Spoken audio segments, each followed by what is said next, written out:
Hello, Brother Benitez. I'm Jonathan, and I am offering to teach your son how to do magic tricks as well as juggling. You've told me that your son, Devin, has expressed desire into learning these things, which is great because he means he already has the intrinsic motivation to do it. And as I teach him these tricks and show him stuff, we'll be able to really work with an imaginary audience because juggling and magic are both a performance art, and so will need the imaginary audience in order to build up to a real audience. The part of what we'll do is I'll perform tricks, and we'll look up magicians and see just basic tricks that they've performed, and that way we can really build up a scaffolding and see what your son really has an interest in. And then I'll be able to, as I help him figure out how to do these tricks, and as I help him figure out when he would perform said tricks, we can build up a framework or a scaffolding of how to perform in front of people and how to deal with different types of anxiety. Your son already sounds like he doesn't have any debilitating anxiety as he's talking to people, so we don't have to worry too much about that. But he may have some shyness, as all people do when they're first performing something that they're not really good at in front of other people. This is great because it'll mean that as I watch your son perform for me, and you're welcome to be there, we can really get a gauge of his zone of proximal development and really see where he's having trouble with in performing and where he's having trouble when thinking of tricks. As we perform I'll teach him the basics, such as how to do simple coin vanishing tricks and a few card tricks, and then if he shows mastery learning there, we can really build up to some more advanced tricks and even throwing in some flourishes in there as well.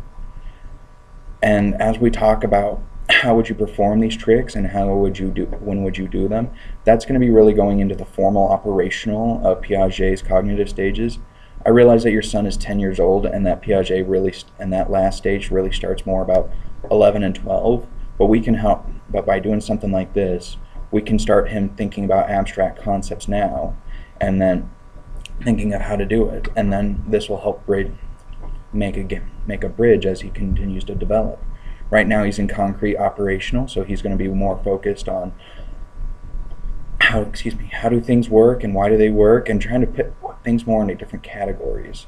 And so I can show him a few different tricks that would fall into different categories of magic, and I can show him some juggling techniques which would also help him see the different categories and ideas of how these things go together.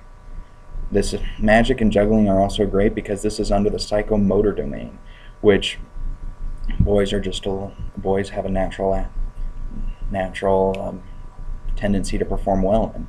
This will be great. He'll be able to really work with his hands and be able to really see that he's going to be able to do these things, and that he'll be able to build up and be able to improve his personal fable. He'll be able to see himself as a magician, and that will help his personal fable evolve and help him to get more. I'm sure your son has no lack of confidence, but it'll help him mature that confidence a little more and help him be able to redirect it. And I think your son will have a great time doing this. I didn't have a teacher to teach me how to do magic, so I was completely on my own when developing my own zone of proximal development, and I ended up leaving a lot of different tricks unfinished because I didn't have someone to help me with the peer tutoring, so I didn't have anyone showing me how to do stuff, and I didn't have a whole lot of other advantages that your son would have by having a teacher. All right, thank you so much, and I hope you have a good day. Bye.